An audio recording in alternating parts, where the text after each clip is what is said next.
Terima kasih pemirsa, Anda masih bersama dengan Bapak Abdul Aziz. Ya, tadi dikatakan kalau kita menanam padi maka akan mengetam padi, begitu ya. Kalau dalam agama itu Anda boleh menanam kebaikan, tapi jangan lupa untuk disiangi. Bisa jadi kita menanam tidak disiangi, bisa panen padi tapi padinya mungkin tidak maksimal, begitu ya. Sekarang kalau kita berbicara integritas, bisa jadi dari menanam dirawat sehingga panennya itu betul-betul bisa maksimal. Bagaimana Pak Haji? Iya, jadi kalau tadi ditanya soal konteks misalnya Kota Malang yang lagi menarik ya, tentu memang semua pihak berprihatin ya. Jadi cukup prihatin kira-kira begitu, termasuk saya pribadi cukup prihatin, dan saya mendoakan kawan-kawan itu mampu melewati segala ujiannya ya, masa-masa itu, dan semoga lancarlah semuanya kan begitu. Nah, jika dihubungkan dengan berintegritas, maka tentu kita berharap ke depan ini adalah bagaimana calon-calon pemimpin kita ini siap, siap lahir dan siap batin. Jangan sampai siap lahir, batinnya tidak siap. Ya. Ada istilah yang menarik Pak Rianto. Dalam politik itu juga dikenal dengan istilah gagap politik. Kalau ada orang beragama yang tidak cukup pengetahuan agamanya, kemudian dia gagap spiritual, maka dalam politik itu juga ada gagap politik. Gimana? Nah, gagap politik itu adalah seseorang yang jarang sekali sebenarnya mengikuti perkembangan politik, tetapi kemudian menjadikan misalnya ya calon DPD RI, DPR RI, DPD kota kabupaten misalnya, itu dijadikan sebagai rencana profesi baru. Rencana profesi baru. Rencana profesi baru. Bukan rencana profesional. Betul, bukan rencana profesional yang ujungnya adalah mengabdi untuk rakyat, berbuat tulus untuk rakyat, memihak kepada rakyat, kan begitu ya.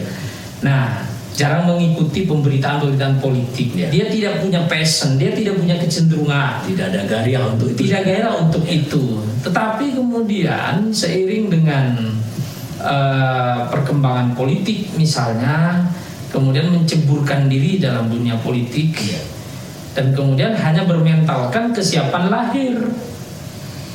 Nah, kesiapan lahir ini konotasinya selama ini adalah kesiapan finansial.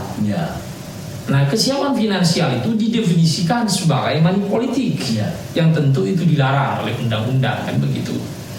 Nah, maka kemudian di atasnya money politik itu ada yang namanya kemudian membeli suara, yang Nah, itu di atasnya lagi. Ini lebih parah lagi ini kan. Jadi jual beli suara, jual beli tidak boleh, tidak boleh, dilarang oleh undang-undang kan begitu. Nah, bagaimana mungkin kita akan melahirkan pemimpin berintegritas jika cara berprosesnya saja itu tidak elegan? Bukan karena kepribadian dia, betul, tapi kepemilikan pribadi dia, uang tadi ya. Betul. Jadi karena kemampuan lahir ya. Nah, apa itu kemampuan batin? Sekarang kan begitu. Kemampuan batin adalah kesiapan mental. Kesiapan mental yang didorong oleh keinginan luhur untuk mengabdi kepada rakyat, untuk menjadi seorang pelayan, untuk berbuat, menanam kebaikan kepada rakyat, untuk memihak kepentingan rakyat, kan begitu. Bukan kemudian berpikir bagaimana ia menumpuk harta dan kemudian dia tidak pernah peduli terhadap caranya, bagaimana cara menumpuk harta, cara memulai harta. Inilah yang kemudian masuk kemudian menjadi benih tuna integritas. Ada kata-kata indah guyon ini ya. Kata-kata indah guyon, tapi kenyataannya bisa begitu ya. Kalau kita di sosmed itu ada apa bedanya PKB dengan pilkada begitu ya. Nah, kalau menggunakan uang tadi bisa jadi seperti pilkada tadi ya. Pilkada itu dia lupa apabila sudah jadi, kan begitu ya. Betul. Tapi kalau PKB itu dia tidak pernah lupa ya, kalau sudah jadi. Jadi memang begini. Saya sering di berbagai tempat, berbagai forum itu, ketika membincangkan pemimpin berintegritas itu selalu menyampaikan bahwa Pilihlah orang yang secara perangai ia memang memiliki passion di situ. Dia memiliki konsistensi idealisme. Ya. Itu loh maksud saya. Jadi konsistensi idealisme. Apa konsistensi idealisme itu? Adalah konsistensi apa yang ia pikirkan, apa yang ia ucapkan, apa yang menjadi tindakannya itu kan selaras. Cirinya bagaimana Pak mengukurnya? Gampang sekali itu. Sekarang zaman sudah modern kan, tanya berbagai kolega, berbagai teman, terus ada yang gadget, ada Google, Mbah Google, cukup dicek saja lah itu nama seseorang, misalnya Abdul Aziz, cek aja keyword Abdul Aziz, akan muncul seluruh berita. Oh, jangan-jangan orang ini pernah bermasalah, jangan-jangan orang ini pernah melakukan pelanggaran hukum. Ya. Itu gampang banget itu Pak. Ya, kan? Itu yang pertama. Yang kedua adalah saya selalu menyarankan kepada masyarakat, berharap kepada masyarakat agar hindari berharap semakin banyak kepada calon pemimpin hal-hal yang berupa money politik. Ya. Semakin masyarakat itu berharap banyak dapat sesuatu untuk memengaruhi sesuatu, gitu ya, memberi sesuatu. Untuk memilih sesuatu itu adalah untuk memilih dirinya. Saya sudah membeli, Anda harus memilih saya. Ini namanya transaksional dan itu menciderai demokrasi. Ya, itu yang kedua. Yang ketiga adalah hindari bagaimana kemudian saya kalau tidak diberi sesuatu ya saya tidak mungkin saya pilih. Nah, mindset yang semacam ini Pak Rianto harus kita koreksi bersama. Jadi baik saya, Pak Rianto dan semua dari kita ini harus mengoreksi apakah kita akan terus berada dalam situasi yang seperti ini.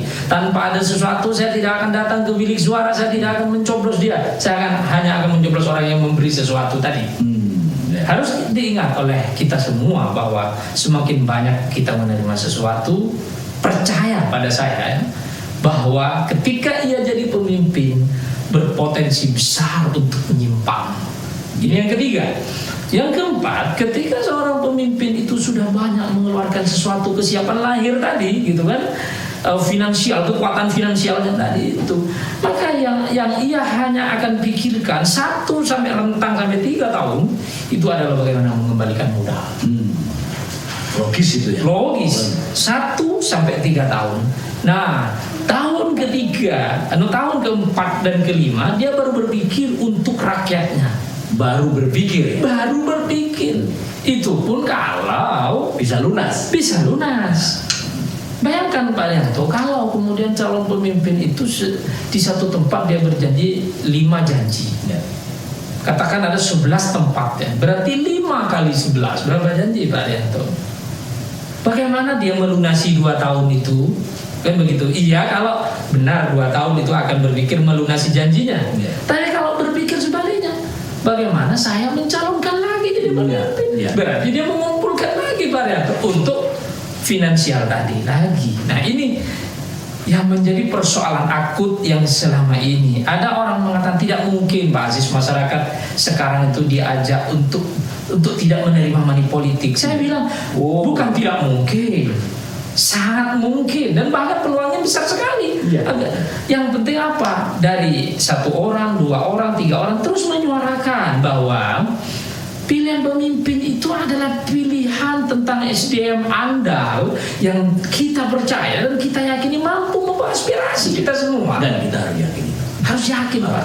Ya. Karena kalau kita tidak yakin, tidak mungkin selamanya Indonesia mungkin yang pertama harus korupsi akan terus seperti ini. Kalau berpikirnya seperti itu, artinya kata-kata tidak mungkin muncul. Ini mestinya tidak akan mencalonkannya. Betul. Sebagai seorang pemimpin, apalagi sebagai seorang wakil rakyat, berarti mereka tidak mampu untuk mempengaruhi rakyatnya untuk menuju pada fastabiqul khairat. Mungkin begitu ya. Mesajnya mana-mana tetap di tamu kita.